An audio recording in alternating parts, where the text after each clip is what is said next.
This is the story of Daniel, a man who married, divorced, remarried, and still found himself facing storms he never expected.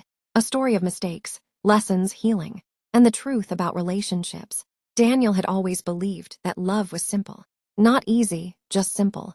Two people cared for each other, held onto each other, and moved through life together. That was what he thought when he met Amara. Years ago, on a calm Saturday morning, they met in the corner of a quiet cafe, sunlight pouring through wide windows, painting the air with gold. Amara sat near the window, a book in her hand, and a gentle smile curved on her face. Daniel didn't intend to fall in love that day, but sometimes fate works without asking. She looked up, their eyes met, and the world seemed to pause for a breath. Their conversations were effortless. Their laughter came naturally. Their dreams aligned like stars. Before long, they were inseparable. And when they finally married, surrounded by family, friends, and the promise of forever, Daniel felt certain he had made the best decision of his life. But certainty can be a dangerous comfort. Love may be simple, but marriage is work. And Daniel, young and ambitious, threw himself into building a life instead of living it. He promised he would always talk, always listen, always stay connected. Yet with every late night at the office, every unanswered message, every silent dinner, he drifted further from the vows he once spoke so confidently. Amara felt it first, the distance growing like a quiet, unseen storm. She tried to reach him, to pull him back, but Daniel didn't see the danger. He thought stability was enough. He thought providing meant loving. Then one evening, standing in the dim light of their living room, Amara's voice broke. "Daniel, I feel alone." He didn't know what to say. He didn't even know how to feel. And when she finally whispered, "Maybe we need to go our separate ways," he didn't fight, not because he didn't love her, but because he didn't know how to save what he had already neglected. She left with a small suitcase and a heart full of disappointment. Daniel stayed behind with silent rooms and unspoken regrets. Years passed in a quiet blur. Daniel lived alone in a small apartment where the ticking clock grew louder every night. He worked, he ate, he slept, but he didn't heal. He blamed circumstances, timing, stress, anything but himself. Loneliness can teach, but only when one is willing to learn. Daniel wasn't. Not yet. Then came Linda. Confident, lively, radiant. She caught his attention like a flash of color in a gray world.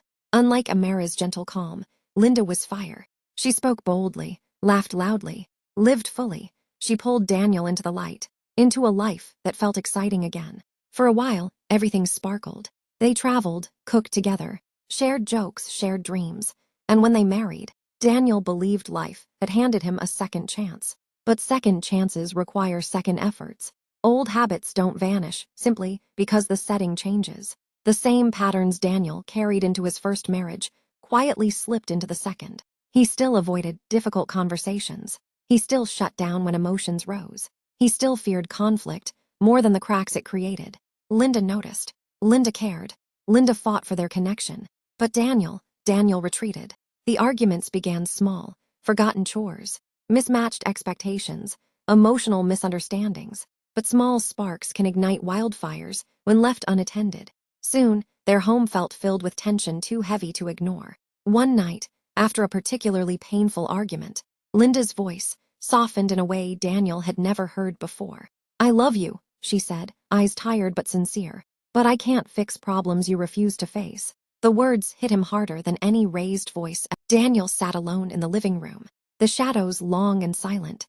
For the first time in years, he truly looked at himself, really looked. And the truth he saw was sharp enough to break something inside him. He wasn't cursed with bad luck. He wasn't a victim of difficult women. He was a man carrying the same wounds into every relationship, expecting love to heal what he never confronted. And this realization changed him. Daniel began to rebuild, not the marriage at first, but himself. He attended counseling, something he once believed wasn't for men like him. He read books on communication. He practiced speaking honestly. He learned how to listen, truly listen, without waiting for his turn to speak. Slowly, quietly, the walls he built around his emotions began to crack. And Linda noticed. She watched him try, not perfectly, not instantly, but sincerely. And sincerity, she realized, was more powerful than any apology. One evening, they sat together on the couch, a soft lamp illuminating their gentle expressions. Daniel looked at her with a steady, vulnerable gaze. "I want to do better," he said softly. Not just for us, but because I finally understand what I've been running from. Linda reached for his hand, not because the marriage was suddenly fixed, but because healing had finally begun. Their relationship still had storms, but now they walked through them side by side. Daniel learned that marriage wasn't about blaming, but understanding, not about silence, but communication, not about perfection, but effort. He learned that second chances don't erase past wounds. They simply offer the opportunity to heal them. Warm light brushing their silhouettes.